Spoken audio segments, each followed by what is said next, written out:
Bill Rabinowitz from the Columbus Dispatch. Bill. Yes, Kerry. Obviously a slow start defensively. Was there something, was it just kind of first game stuff that happened, or was there something that concerned you? And what was it you guys did to adjust? Well, I think there are things that are concerning. I wouldn't disagree with that. I do think it was a slow start. I think they're a good team. I think they're a good offense.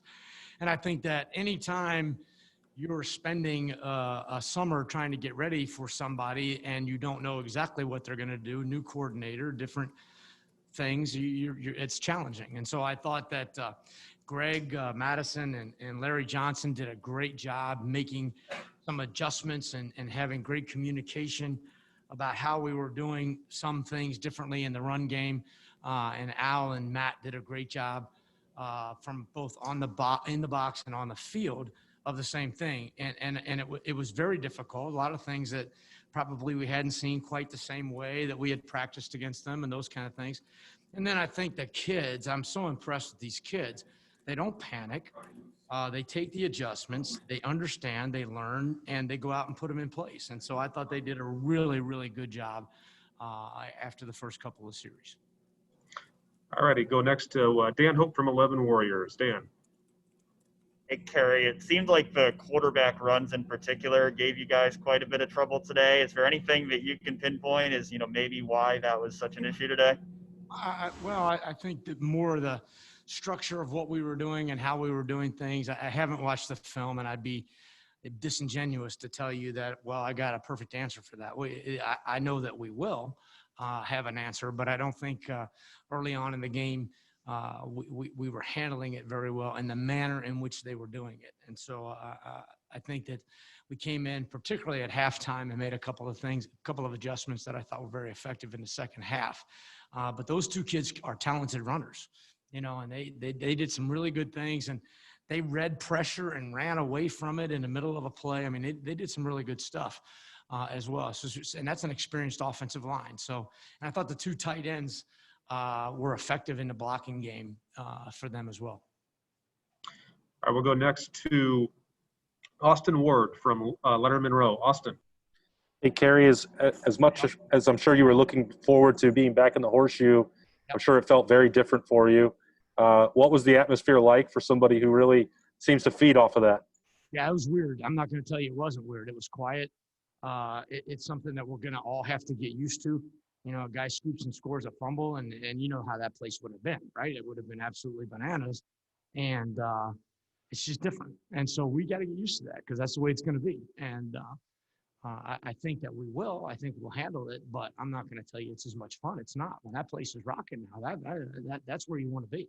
And so I missed that. I think our players missed it. There's nothing we can do about it, but let's don't kid ourselves either. That's a fun environment when the shoe's rocking. It's one of the best places in the world to coach a football game or watch a football game.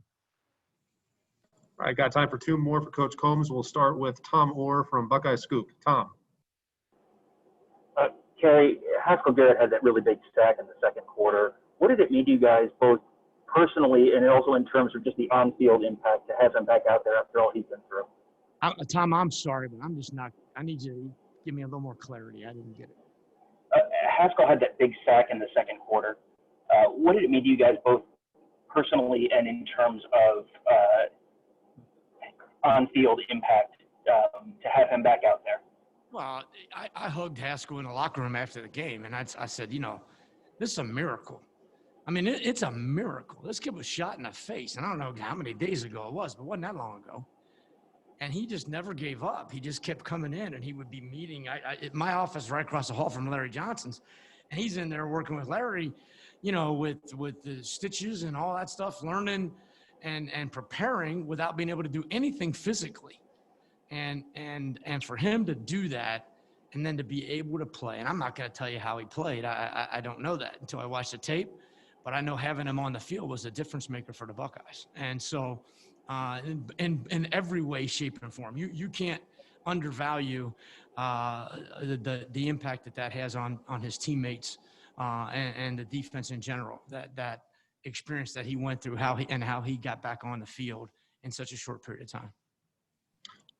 All right, we'll wrap up Coach Combs with Joey Kaufman from the Columbus Dispatch. Joey.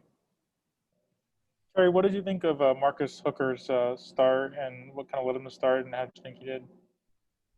I thought Marcus played well. I will have to wait. You know, it's always hard to make a judgment right after a game.